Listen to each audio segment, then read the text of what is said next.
Pemirsa, sejumlah penunggak pajak kendaraan bermotor memadati kantor Samsat UPTP Palembang 1. Mereka memanfaatkan program pemutihan pajak yang membebaskan denda, pajak progresif hingga biaya balik nama kendaraan.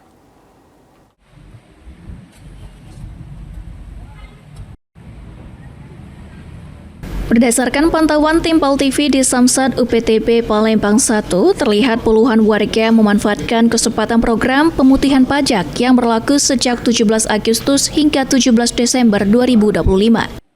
Sejumlah warga Palembang mengaku ada yang menunggak pajak kendaraan selama 2 tahun, sehingga antusias memanfaatkan program pemutihan pajak. Ini mau bayar pajak kendaraan bermotor. Maksudnya apakah menunggak atau balik nama atau apa gitu Pak? Nunggak. Berapa lama Pak? 2 tahun. Menunggak 2 tahun. Itu kemarin nunggaknya kenapa Pak? Lupa atau seperti apa gitu Pak? Karena memang belum dibayar.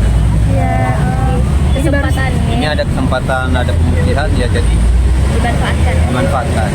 Walaupun kadang-kadang kan orang tua kan nggak selamanya ada yang bisa baca di media sosial, dia juga ada kan, ada punya HP jadul, ada info kan. Nah, tapi kalau dengan dia kebetulan di jalan, ada kita langsung masyarakat mencoba memberitahu bahwa ada pemutihan lewat suara kan dia bisa dengar ada pemutihan. Sementara itu, Kepala Samsat UPTP Palembang 1, Firnas Lustian menjelaskan, layanan disediakan melalui 4 loket dan aplikasi Signal. Program pemutihan pajak menargetkan 2 hingga 2,5 juta kendaraan melunasi pajak dalam 80 hari ke depan, dari total sekitar 4 juta kendaraan di Sumatera Selatan.